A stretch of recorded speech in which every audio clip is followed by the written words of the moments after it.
Hello, everyone. Welcome once again to Star Wars Discussions. I am Captain Logan. And I'm Dan. Hi, Dan. How are you, man? I'm doing real good. How are you?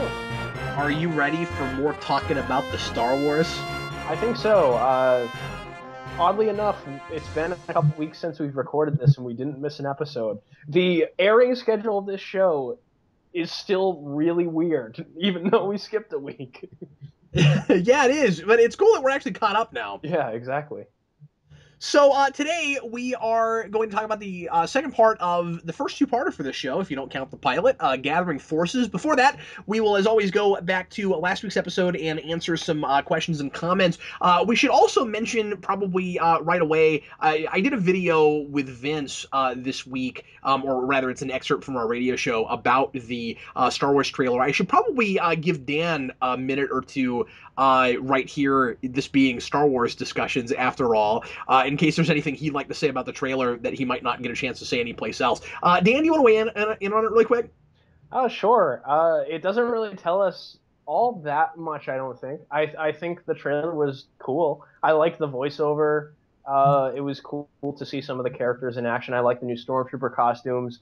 I don't know what to think about the new lightsaber yet. I know a lot of people are saying it's sort of impractical. And I'm just kind of waiting to see how it's used in the movie, because I think the blade, when you look at it, looks really unfocused and a little bit crackly, and it looks kind of like old technology. It reminds me of a medieval broadsword kind of thing. So I'm thinking maybe like the Sith Lord in this movie might be an ancient Sith Lord or something. I don't know. That's just me speculating based on one like little image from the trailer. I don't really have all that much evidence to go on, but I think that would be a cool story thing to go with if that's what it is.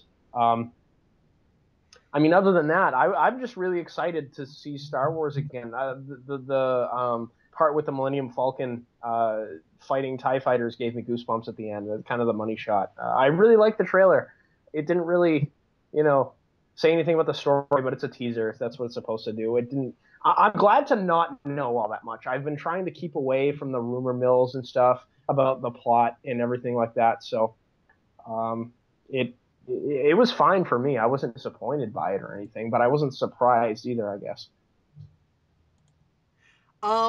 Yeah, I agree with you, Dan. Ever since, because Dan and I talked about this a little bit earlier, and ever since you mentioned the idea that that lightsaber might be like an early Sith thing, that's got me more excited about that, if that's what they're doing. And given that its energy, given that the energy thing looks so different, I think you're onto something there. I wouldn't have even thought of that. I hope that's what they're doing, because like ancient Sith mythology is one of my favorite things about Star Wars. They kind of erased all that stuff from the EU with Disney, I guess. But if they go and define their own mythology in this movie and they make it, something that's just as good, if not better, I'd be completely fine with that. So we'll see where they go with it. I'm just really excited to go see the movie when it comes out. And I'm sure we'll get more trailers as the months go on. I hope we don't get too many, and I hope they don't show too much. Yeah, I was really surprised that we didn't see any of the original cast in that Yeah, trailer. that's what I said. And in a way, I'm impressed that they don't feel the need to sell it right away on that. Yeah, that's very true. The big thing I'm wondering, and I said this with Vince, is it possible that if you showed us anything of that, you'd show us too much? Yeah, that's true. Because if you see like old Luke and where he's at that point, and Han and Leia, there's so many things you could take from just shots of them on location, on planets and stuff. Like if we see like old Luke and he's on Dagobah and it's all dark and shadowy, like what are we gonna think? I think it's really interesting that they're showing us glimpses of these new characters, but you go to IMDb and they still won't name them. Yeah, it's. You I don't you love don't know how who. close they're Right, yeah, keeping that's everything cool. to the chest. Yeah, I agree. It's really cool. Yeah, I mean, honestly, I don't think they needed to give us a teaser this early. Hmm. I mean, like it's Star Wars. People are gonna stay excited about it. But I think that they did what they needed to do if they were gonna do it.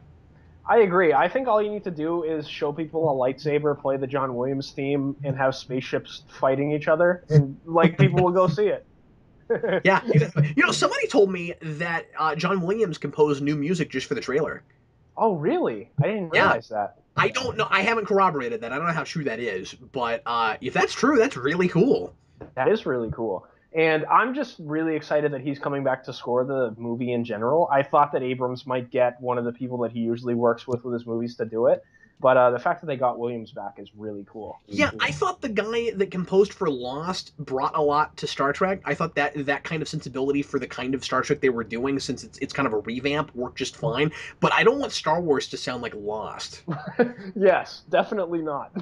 You know, you really don't want somebody trudging through the sands of Tatooine, and it's like dun dun dun dun dun dun dun dun dun dun dun dun dun dun dun. No, definitely not. It's I don't know how old John Williams is at this point, but I hope that he sticks around long enough to score the majority of the Star Wars films that end up coming up. Because John Williams is 82 years old. wow, that's amazing that he's still working at his age. Good for him. Yep. Yeah, it's awesome. Let's go on now to some questions and comments from last week. Dan, switching gears, Oh yeah, sure. talking about Star Wars Rebels. And the first one comes from Solar Dragon 007. Maybe Sabine was part of some horrible atrocity that she was ultimately remorseful for, causing her to be skeptical of the people around her rather than just blindly following orders. That would be a pretty dark, cool place to take her character. I mean, I'm sure that whatever happened to her had something to do with the whole, blindly following orders thing, since they kind of shoved that in our face really super hard in that episode a couple episodes ago. Who knows if she's responsible for an atrocity or whatever? But I would imagine that it's probably like she was part of maybe a group that did a thing, and she feels responsible even if it was indirectly. I imagine that's probably what they did. Yeah, I think it's funny that like a lot of the predictions that we and viewers have made for the show are super dark. like everyone has like super dark background in the future. We want so badly for everyone in the show to be a former murderer. Yeah, I just think that pattern's really funny.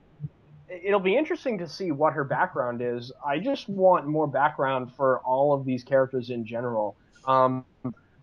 I Yeah. guess we'll get more into this when we talk about this episode specifically, but I thought we'd get more story done in terms of Ezra's background in this episode specifically. Like the last time we talked about the show, I was hoping that we'd get stuff about the rebels' like objective and their bigger plan, and we'd know about Ezra's parents and how they relate to him and their background, but we didn't really get all that much of that. I feel like they're stringing us along a little bit, and hopefully after the break, because they're taking a break. After this episode, they're not airing again until January, according to my sources. But our sources have been unreliable on airing so far, so who knows? Yeah, the airing is weird. We can't decide what episode number to call things. Yeah, the show's been a little wonky as far as organization of episodes. Yeah, exactly. So I'm hoping that after how long this break is, that we get a little bit more story progression with the characters. Because I feel like the pilot I really liked. Some of the episodes after that I really liked. The last episode I thought was promising because they gave us hints of stuff we might get. I just hope that we progress the story a little bit more. We move a little bit faster after these episodes here. Yeah, I feel like you could measure how much we're getting done with the first eighth of a ruler right now. Yeah, I'm with you on that. Yeah, we'll talk about it. It's stringing us along a bit. Bob the Hun 64. Dan, speaking of what you said about darkness, he says, I really don't like how incompetent the stormtroopers are since they're going to be going up against them in almost every episode. I also think the show could stand to be a little darker. I hope Ezra's parents are dead or at least lobotomized.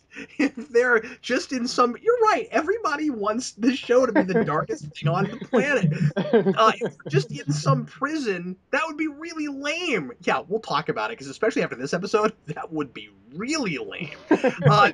This show was all right, not great. And you know what's really sad, Dan? I would have argued with him a few episodes ago, but I'm kind of there right now. Yeah. He says, I don't want the show to be depressing, but it feels a lot like a kid's show. I know it is a kid's show, but it's not, in my opinion, one of those cartoons that is so good you sometimes forget it's a kid's show or don't want to call it a cartoon. When I watch it, it feels really obviously made for children, which isn't necessarily bad, but would only make the show okay, not great. To me, it's not as good as people make it out to be.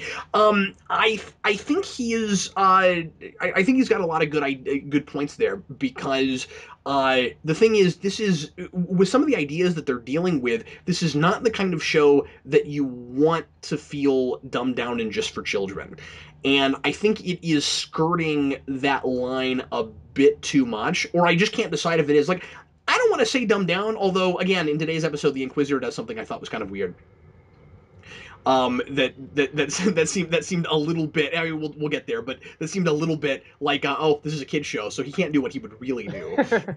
There's a little bit of that going on, and the problem is, this is a show about an oppressive empire, and we have seen them like set people's houses on fire, and we've talked about things that are very akin to slavery, and they don't want people to be able to be individuals and that kind of stuff. And like, can you have that kind of commentary and talk about those kinds of things with an oppressive government without going too dark? Yeah, sure you can, but the problem is when at the same time it's making people feel like they're watching a Disney cartoon, it starts to get kind of at odds with itself, and you're not sure you can trust that it will go to the places that it needs to with whatever story it's trying to tell. Yeah, I mean, I think the way that you deal with that kind of darkness in a show like this is you make the rebels the reciprocal of that. You make them the hopeful alternative to the darkness that the Empire is.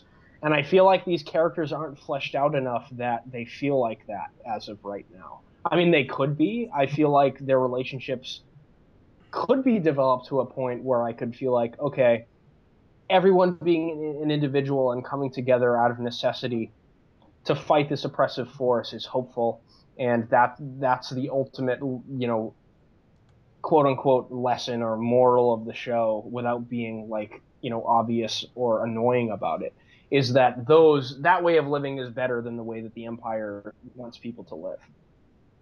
But I don't know, I just feel like we don't know these people well enough to draw those sort of conclusions yet. There's hints of it, but I'm just not into them as much as I feel like I could be at this point. Yeah, and that I really thought I would be after the first couple 3 episodes. Yeah, exactly, because I feel like we got a lot in the pilot and some of the subsequent episodes with Ezra and especially Kanan. I thought that at this point we'd know a little bit more about Kanan, especially his background, and a little bit more about what he's about.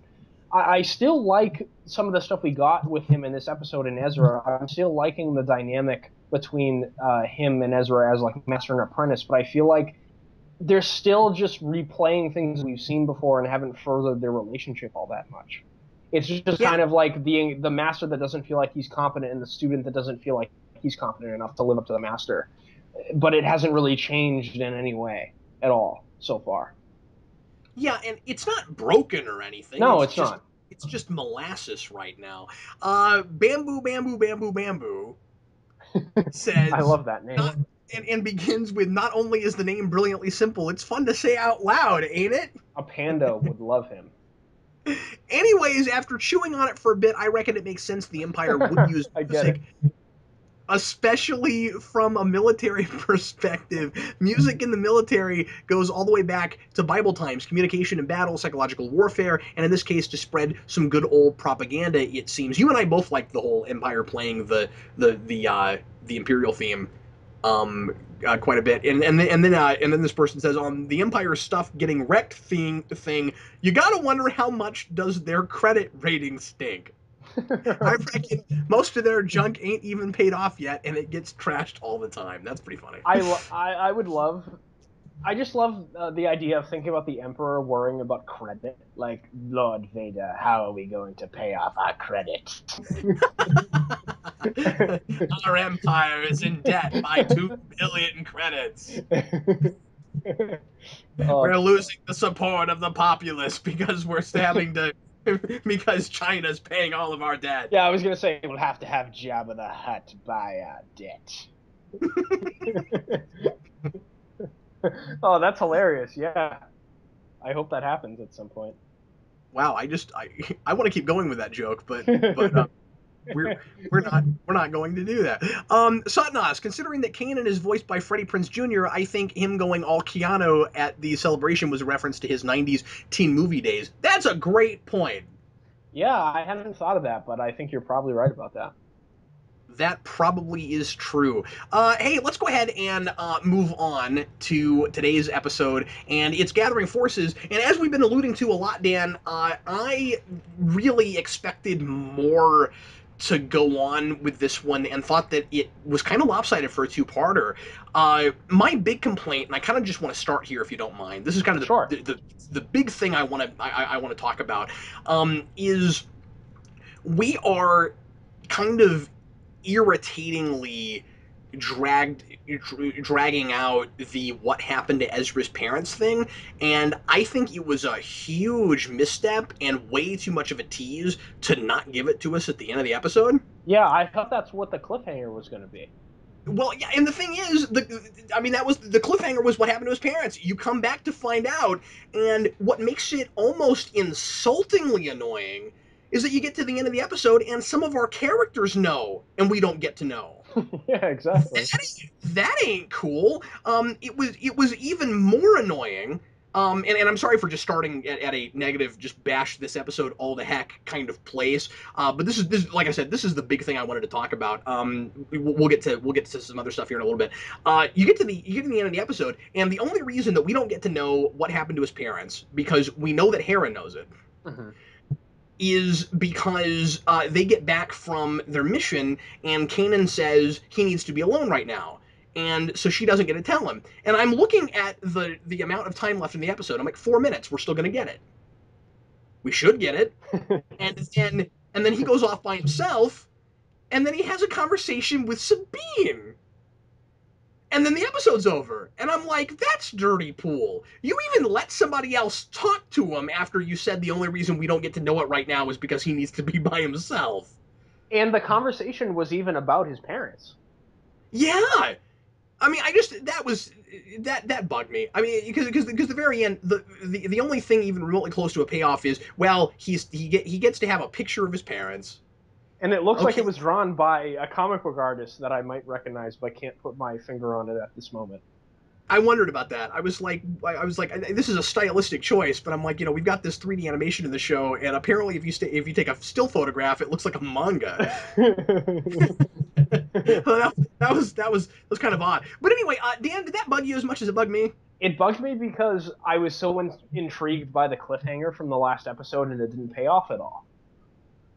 What's annoying is I spent the whole episode incrementally getting less curious about what happened to his parents. Like, the more they kept stringing me along, the less I cared. I finally went, you guys are like touting this up so hard that by the time I finally find out what it is, no matter what it is, I'm not going to be impressed probably. Like, it better be a giant, huge deal when we finally figure out what it is, because we've got characters that know it and we don't get to know it.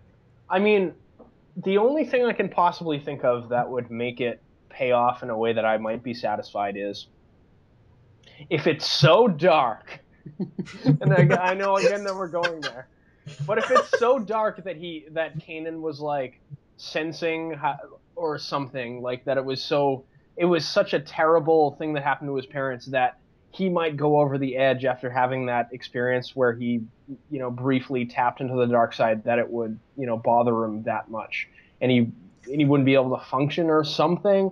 But I have a hard time believing that it's that dark. I don't know. We'll have to see. Well, and the other thing too is it's not one of those things where it's like, okay, if they had ended it with, we're gonna mostly stay from the perspective of Ezra, because even though this is an ensemble cast show, if there is one main protagonist, it's Ezra, in the same way that Luke Skywalker is our main protagonist in original Star Wars. So if we were mostly staying from his perspective, even though we sometimes leave it, and they don't want us to know anything that Ezra doesn't know, then I might be more okay with it right now, not knowing what the secret is, if you get to the end of the episode and it is such a dark thing, or they think it's such a scary thing from him, that the crew has decided to keep it from him. And if the crew said, we can't tell him. If he knows, it's going to send him off to the dark side. Look what almost happened to him down on that planet. He can't handle the truth. And this episode is all about how important the truth is to keep you from going to the light side or to the dark side, and that the light side is about truth and knowledge, and the dark side is about ignorance and about believing whatever you want to believe. And I like all that. I think all that's handled pretty well. But you could have really driven that theme home if you got to the end, and a lot of the crew just doesn't trust him enough with the information to give it to him. And then I would be more okay with not knowing it myself, I think.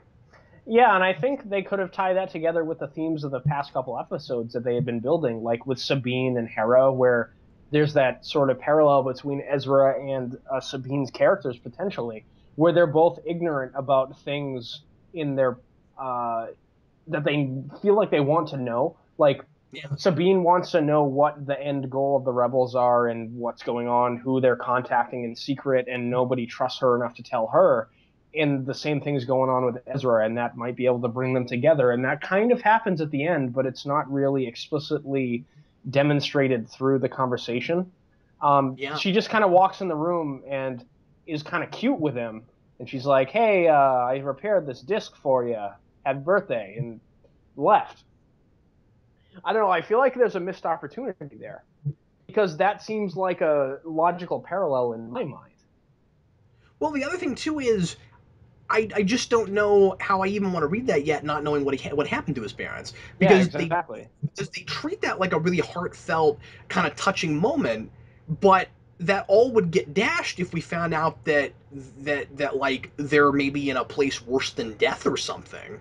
Like I just, this is information I need to know right now unless you played it differently. Regarding Sabine and Ezra, I certainly picked up on that as well, and I like that we go back to the same place that we went to a couple episodes ago in that episode that we thought was really way too slow, Mm-hmm. with the Phantom monsters.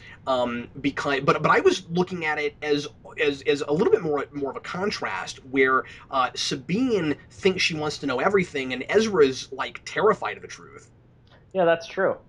And I think that's actually kind of cool, because that's more of a, I think, a contrast than a parallel so far. We'll see where it goes. Although his character arc in this episode is he learns to be able to deal with certain truths. He wants to blame that one guy, the alien. What's his name? Sibo. He wants to blame Sibo for what happened to his parents, but deep down knows that it wasn't his fault, and so he has to forgive him because that's the truth. And if he doesn't, then it's easier to get roped into the dark side. Um, all of that is fine, but with that character arc, wouldn't, I don't know. I'm just saying, the way I would have ended this, and I don't think this is rewriting it at all. You get to the end of the episode, and he says, "Okay, I want to know now." Mm-hmm. You Right. know, I mean, like, his character arc is about learning to cope with truth. So wouldn't that be how you'd end it? You give him the rest of the truth? I would end it that way. Yeah. Maybe him just accepting that. But the thing that I would have done more importantly was I would show the reaction of the characters that know what the background of the parents are if you're going to continue to string us along. Yeah, because we don't have any reason to care about it right now beyond just Ezra cares. Exactly. Like we see the scene right before Sibo tells Hera what happened to them, and we don't Right. see how she reacts to it. It cuts right before Sibo tells her. Yep. That's I right. I would have preferred if we got a reaction from her. If it was this like horrified, terrible reaction, like oh my god, this information is so terrible, I can't deal with it. It would have been more ominous and would have created a little bit more suspense. But we Yep, and we should keep in mind that she is a secret keeper. exactly. That's what she does. She's the. You keep talking about how she's that motherly figure. She keeps secrets that she thinks are too dangerous for people to have for their own good, Hmm. and that she thinks they need to trust her with information that they're not yet ready for. As I said, I mean, giving us that reaction would be akin. It would be the exact same thing.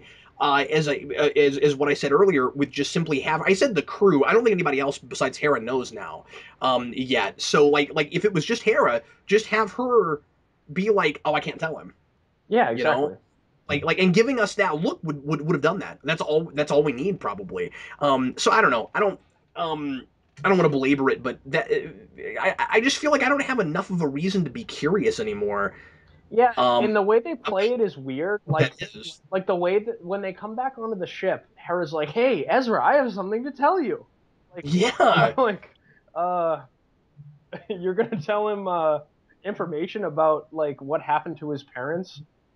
If it's like it has to be somewhat terrible at the very least. Like, if it's not, then they're not playing fair with the audience by stringing us along this far. And frankly, I don't think they are anyway. But I mean, they really aren't. If you get to the next episode and well, the information is they're fine.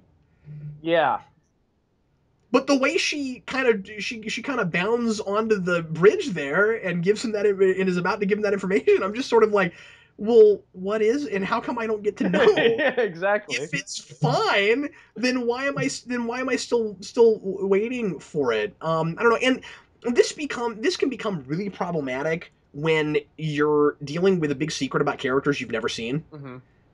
I'm not saying that if we're told it already that it would really be that big of a deal that we have not met these people, but we're supposed to care about them. But we care about them by extension because we care about Ezra. But the problem is the longer you drag it on, the more I feel like I need more than just well, they're Ezra's parents, so I'm supposed to care.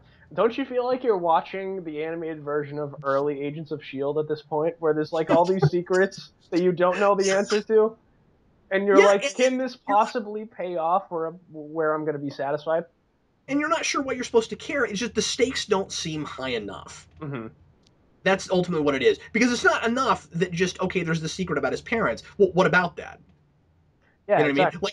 Like he's thought all this time that they're dead, or and I like this part of it that he's allowed himself to either believe that they're dead or to just assume that he's never going to see them again because if he expects them to come back and take care of him, then he can't be self-sufficient and deal with things on his own, and he can't survive that way. He's a survivor. So I like all that. That's really cool. But for me to keep caring for this long about it, there's got to be more to it than just well, Ezra now has decided that he can accept the truth, but we don't get to know what it is yet. Well, and more importantly, he's decided he can accept the truth. But But we don't know. in this episode, we see him faced with fear that he thinks he can face, and he like struggles with it really hard.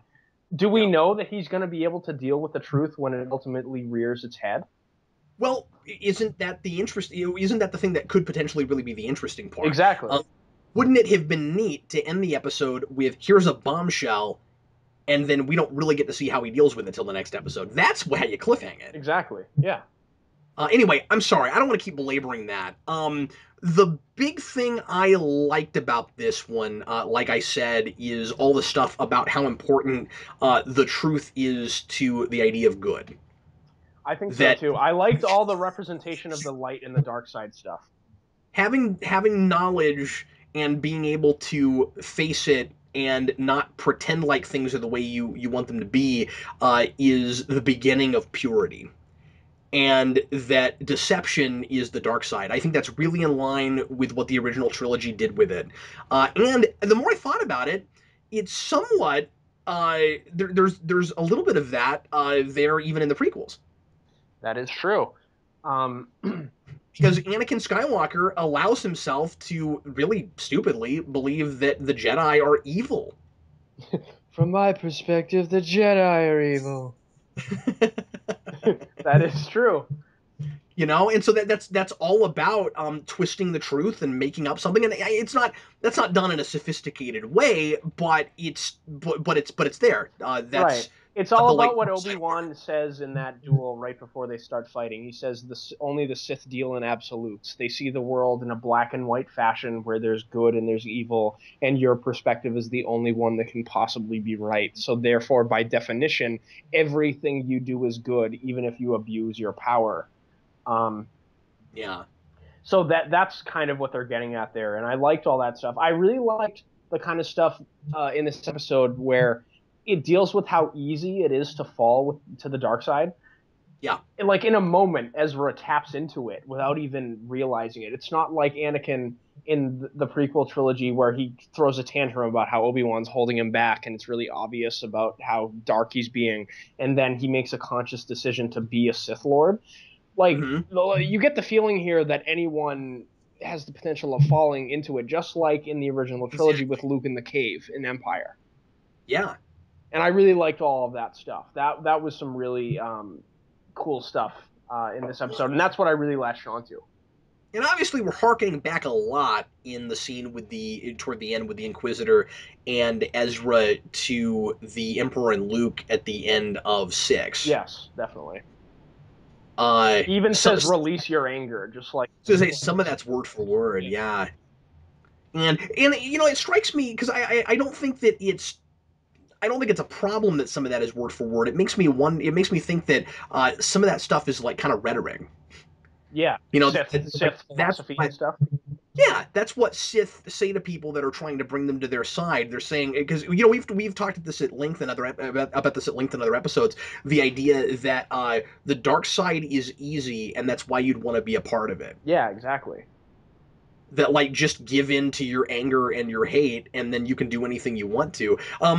Real quick, I just want to tack this on because you mentioned something with philosophy that I thought was really interesting a minute ago. Sure. Uh, the idea that being because you said that the idea is that the Sith, you know, anybody in the dark side basically says that anything I do is good by virtue of my just being who I am. Almost the idea that the word good is synonymous with the word power. Yes, exactly. I just want to throw that in there. I think that's really interesting. That almost like a survival of the fittest thing, as whoever is on top defines good. Which it's like playing God, right? It's like whoever has the most power is God, and God writes the rule book. Yeah, and that's how the Sith have always operated, which is so fascinating about them. Like in the Sith order at this point, you have the rule of two, where you have a master and apprentice, and the whole goal of the apprentice is to become more powerful than master, kill them, and train their own apprentice to potentially become more powerful than them and kill them. It's all a big power struggle, survival of the fittest kind of thing. So you hit the nail on the head. That's exactly what it's all about for them. One of the I got something right. Yeah. One of the things that I thought was really cool, just a subtle nuance kind of thing, was during that scene with again Ezra and the Inquisitor. I love that he pulls a lightsaber out and the Inquisitor snaps it away from him immediately. I did like that too. I liked that scene in the cave pretty well, except for when the Inquisitor's fighting that big beast that Ezra summons. I feel like, Yep, that's what I was alluding to. Why doesn't he just slice right into it? yeah, he just kind of like waves his Right? lightsaber in front of it and hopes it doesn't attack him. Apparently the Inquisitor has this whole animal rights thing going on because he's worried about abusing the animal. He just keeps trying to like shove it away and try to make it go somewhere, and he acts like it's a wall that he can't get past or something. Yeah. It's really strange. Like, your lightsaber spins all the way around like a helicopter propeller at the same speed as a helicopter propeller. Why are you not just walking at it? Oh, well, because it's a kid's cartoon, and that's why I was starting to agree with that guy earlier a little bit that left that comment. And I'm like, yeah, if this were real Star Wars, I shouldn't say that. If this were if this were like a movie, he'd just walk right at it. Yeah, especially since he demonstrates in that scene that he can force throw his lightsaber, and with that spinny setting on his lightsaber. Yeah. So he could have just thrown that thing at the animal and sliced it in half, carte blanche. And importantly, they didn't. They could have done that and done it in a tasteful sort of way where they wouldn't have had to really show you anything. Right, just show him I throw don't. the I lightsaber and then have him charge why, at him or something. why would you just do that? I mean, it really feels like there's some sort of censorship they can't get past or something. Yeah, it's Um, weird. in this show, and it's really kind of strange because, like, you know, yeah, I was going to say this earlier. I really like shows, comics, what have you, movies that can be both for adults and kids. And when you're an adult, you see it on this whole other, more sophisticated, mature level than when you were a kid, where the adult stuff just goes over the kids' heads, but it's still there. Like I always go back to Batman the Animated Series, of course. You watch that show, and much of the time, it doesn't feel like things are dumbed down. There's just implications and stuff you don't see. And then when you're an adult, you see certain episodes and you go, holy crap, I can't believe they did that in a kid show. But when you were a kid, you weren't traumatized by it because you didn't know what was going on. Right. I think you can do that in this show, and I think that it is unfortunate that it is not happening more often than it is. No, I'm with you. And it's weird because they did stuff like that earlier in the show. Like we talked about the Imperial agent with the mutton chops. I can't remember his name off the top. Callous. Callus, yes. He kicks a stormtrooper off of like a hanging beam, and the stormtrooper is probably going to die when he hits the ground because it's on a high, elevation. So the stormtrooper is probably dead, but the kids aren't thinking about that. They're just like, "Oh, that's funny. He kicked a stormtrooper that was being dumb off of a beam." But the stormtrooper's probably dead, and to think about the Empire's philosophy when we talked about in the Imperial Academy episode, where everyone has to think the same way, nobody's an individual, and they're all disposable, that says something about what their society is like. But as a kid, you're not thinking about that at all. Yeah, and just on the most superficial of levels, the Inquisitor is supposed to be scary, Yeah, and when he cares about not hurting an animal, he seems a lot less scary. yeah, it's really strange. I mean, I don't know why he played it like that. yeah, that was probably the weirdest thing in the episode for me. I thought it was really strange. Anyway, what else would you like to talk about, Dan? Um, the main things that I really latched onto in this episode was kind of the dark side stuff and Ezra being so close to it because that's something that I've wanted to see addressed with his character for a little while now. He's very much kind of like the Imperial mindset that he sees in the Stormtrooper Academy, where it's like I'm all out for myself. Initially, when the rebels find him, he's very reluctant to help anyone else other than himself. So I thought it was cool to use this episode to have him kind of confront that aspect of himself and say maybe that's a little bit contradictory to the Jedi philosophy, where it's like disciplined and you try to help everybody. So I thought that was cool. But I don't know. Yeah, I don't know that if you go back and watch these two episodes together at the same time, it would play as well. Yeah, Because remember we were complaining about how the previous episode, or at least I was, how the previous episode gave you this idea that Ezra's parents raised him to be a lot more selfless, and then now we're supposed to believe that he just sort of lost that aspect of his personality, or I mean, the aspect of his upbringing. He just kind of left it because he's a survivor, and then when he gets on the Ghost, it's like he's never even thought about that before. yeah. I mean, I can kind of buy that he sort of abandoned that just out of necessity, where he was like left on the streets and like had to fend for himself. Like that would transform a person. No, I get that, but I get too much of a sense that. But all I'm saying is the people on the Ghost should be reminding him more of his parents than they seem to be early on. Is all I'm saying. Like when you watch the pilot, you really get the sense that it's almost like this is a worldview he's never even considered before. Oh, okay, I see what you're saying. Yeah. And I think that's a little bit strange. It just feels like it's not as thought out as maybe I would have expected it to be. Where like maybe we just now came up with this whole thing with his parents. Yeah, I mean, it's going to be very interesting to see what his parents were like when we eventually see them. Because I that will mean, probably inform all of that to a great degree, right? I'm a little worried about it. I think that has the potential to be the thing that kind of jumps the shark for the show if we're not careful. Yeah. Yeah, you're right. Completely. I agree. I mean, I Um, hope it's good, but it could get real sappy real fast. oh yeah, definitely. I'm It's saying definitely sappy like potential. it's got that potential. Let's go on to best moment, worst moment. Dan, what was your favorite moment in the episode, sir? My favorite moment was the Ezra dark side stuff in the cave. I liked all that stuff a lot. Discounting the Inquisitor fighting the monster thing. I really liked all of the stuff in the cave. I thought that was a really good action sequence.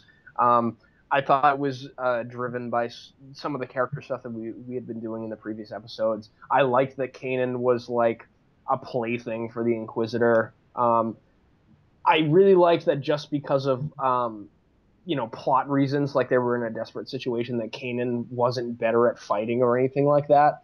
Yeah, good call. I thought that was really good because I've seen that happen in animated shows before, where like they establish that this character is weaker than another character, and then because they're in a really desperate situation, they need to get out of it. One character is better or whatever. They did have to contrive a reason for them to get away in the first place, so I'm not sure that makes up for it, but I don't know. I liked that aspect of the lightsaber duel at least, so that was my favorite moment of the episode. I wanted to ask you a question Sure. because I just don't remember from previous episodes. Do we do we have a concrete for sure idea of when the tracker got put on the Phantom?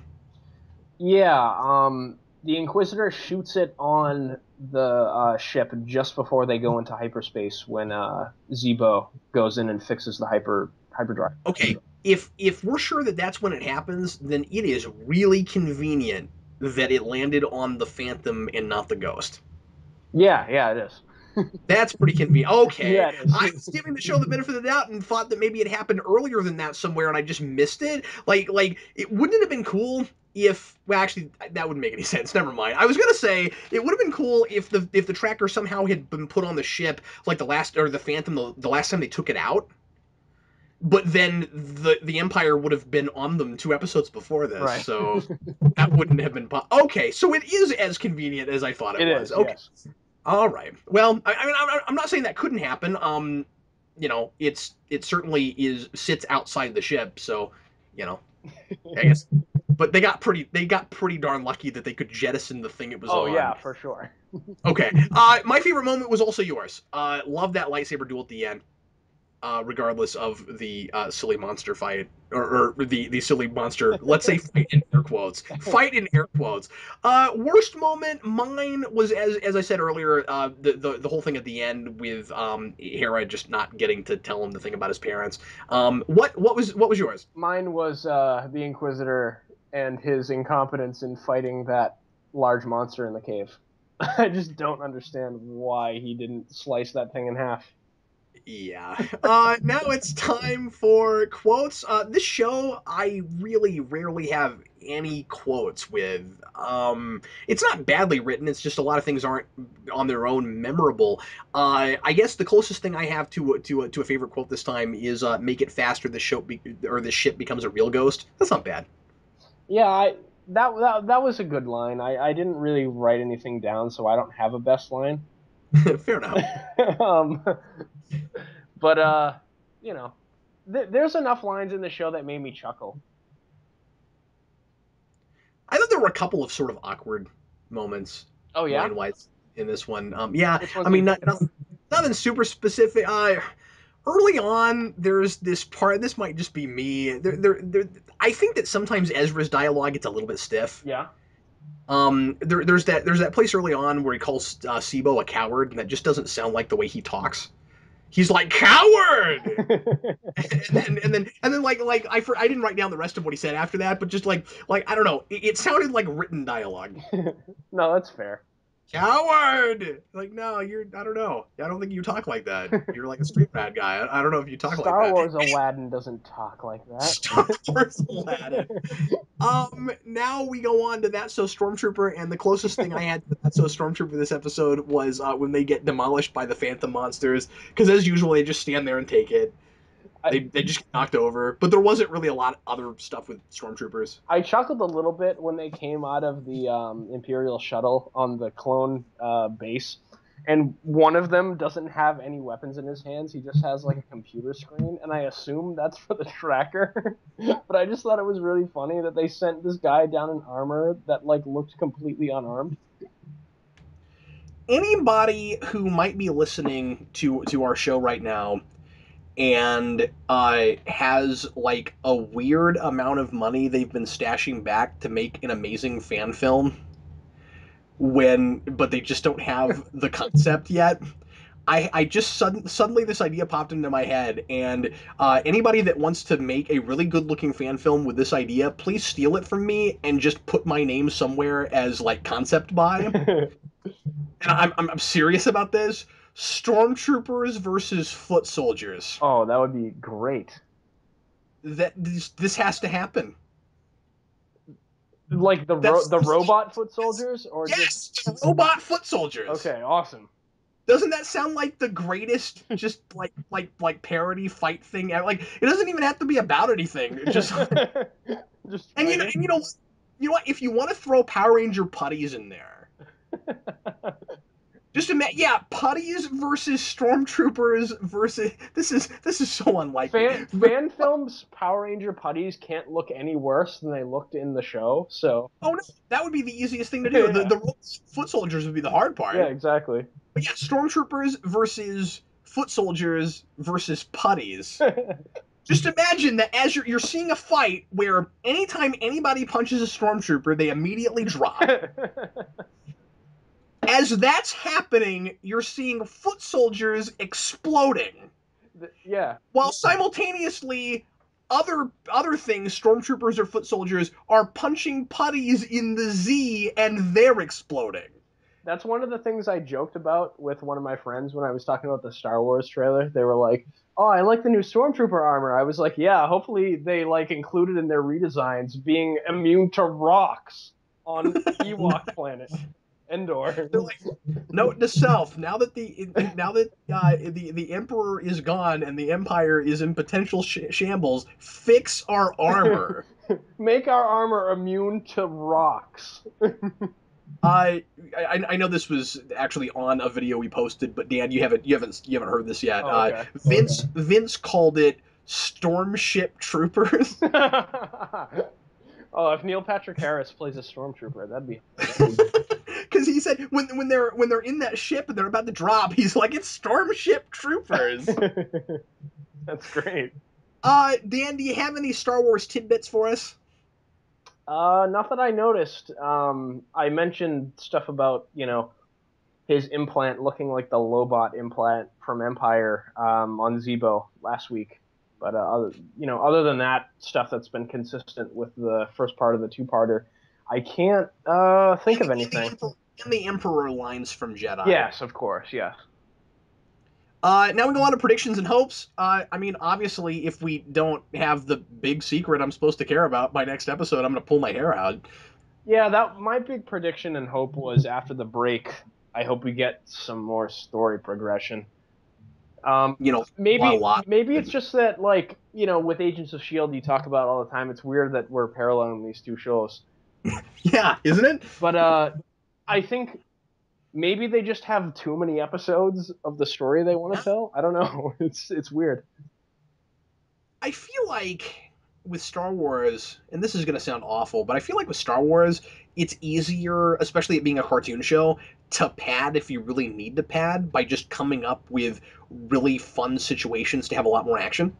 Yeah, but Like, if you have to pad, just blow more stuff up. And then make the actual story that we have compelling enough that I don't mind that you're wasting half an episode with explosions. I know that sounds awful, and it sounds like I'm really lowering my standards when I say that. But I mean, this show has been getting a little bit dull in places. right, and I think the thing that's making it dull is we have this whole galaxy at our disposal, and we're just revisiting the same like four locations over and over and over again. Like It's almost like we have standing sets. This is not a live action show. You can do anything. yeah, exactly. Like if we're gonna do filler episodes where they go on random missions, why are we going to the same locations over and over again? Why can't we go to Kashyyyk and see Wookiees? Why can't we go to Tatooine? Why let's go and explore some planets that we've never seen before in Star Wars. Create some new planets. Do anything. Like this clone base. We revisited that from an episode that was kind of throwaway in the first place. Yeah, that's a really good point. I mean, continuity's cool and setting up stuff is cool, but It doesn't not. seem like they're revisiting places for any reason, They're just like, oh, Well, this they're clone sort of base like, we were at, let's go there because there's things that'll fight stormtroopers there. yeah, they're like, we know where these monsters are, and we're close enough to go there. I mean, now I do kind of get the sense that maybe they have like a rotation that they go around, because I mean, she keeps going there for Fulcrum, and so I don't know. Maybe there's just like, maybe they're afraid to get too far away. The problem is they have light speed. And the problem there is too, like we don't know what their goals are, so we don't know why they're sticking around. Yeah, that's a good point. I mean, a lot of the issues with the show right now are just lack of information. Yeah, exactly. And I don't want it to. I mean, obviously, when we finally get all the information, I want to go, okay, yay, now it's good. But that's not the same thing as it was worth not knowing. Right, right. You have to have a reason to keep it from me beyond just generally. Like, I mean, you don't want to feel jerked around. That's all I'm getting at. Yeah, exactly. Okay, trivia questions. Dan, what was your trivia question from last time, and what was the answer? My trivia question from last week was, what class TIE fighter does Darth Vader pilot? And the answer was the TIE Advanced X1. Oh, really? Yes. Cool. I don't think I got that answer from anyone, Oh. or at least the one I have here is not that. But I don't remember seeing that from anybody.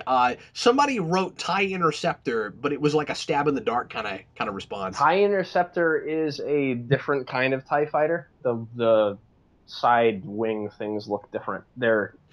I could explain them, but it would be a quagmire. I had a toy of that when I was a kid. Did you? That's awesome. Yeah. I used to have one of those too, and it got thrown away, and I really wish it didn't. Oh, that's unfortunate. Yes. Well, my question from last time was, what planet were our faithful heroes on when they were blowing up things? And it was Nar Shaddaa, and that was answered first correctly by Scenic the Hedgehog. Nar Shaddaa is a dirty moon. It is? Yeah. Well, I mean, in EU things that I've experienced, but I mean, it's not where they were. I don't know. Because I wrote that down later, and I might be wrong about that. I'll figure it out. Anyway, that was a question. That was a question I asked, and I might not have the right thing. No. Anyway, yeah. I did not write my answer down, and now I'm looking at this and going, I don't think you're right about that, Scenic. Anyway, all right. Well, everybody, thanks as always for listening. Wait, what about trivia for this week? Oh well, we're not doing that this time. Oh, we're just doing it. Oh, okay. No, well, I have one. Not. I can't even remember to write down the answers. We're not. No, go ahead, Dan. What's your trivia question for this time? Since we talked about dark side stuff a lot this week, my question is related to Sith lightsabers. Because there was a trick lightsaber that wasn't effective at all in this episode. And my question is, where do the red lightsaber crystals that provide the Sith lightsaber blades with their red color come from?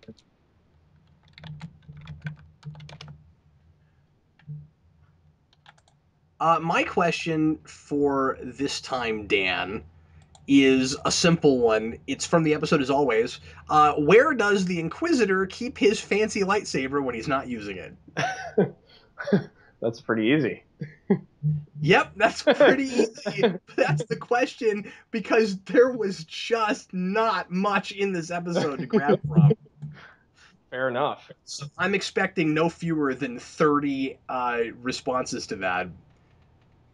And anyway, if you want to try to answer my or Dan's or both of our trivia questions, go to geekvolution.com, go to the contact page, fill out the form there, and send us your answer. And in the meantime, we will see you again in a few weeks. I don't know when the next one airs. I think it's in January, but I'm not sure. Okay, cool. So anyway, we will see you then. And in the meantime, I am Captain Logan. And I'm Dan. Thanks for listening.